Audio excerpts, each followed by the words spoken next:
एक छोटा बच्चा खेलते खेलते जंगल में भटक गया। दरख्त ऊंचे थे, आवाजें अजीब और बच्चा अकेला था। झरियों के पीछे से तो चमकती आंखें नजर आई।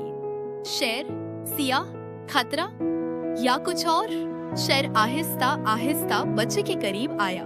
बच्चा कांप रहा था, लेकिन शेर सिर्फ बैठ गया और देखता रहा।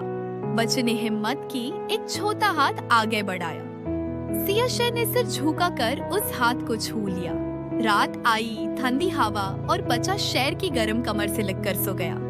शेर आंखें खोले पहरा देता रहा। सुबह होता ही शेर ने बच्चे को अपनी पीठ पर चढ़ने दिया और जंगल के रास्ते पर नरमी से चल दिया।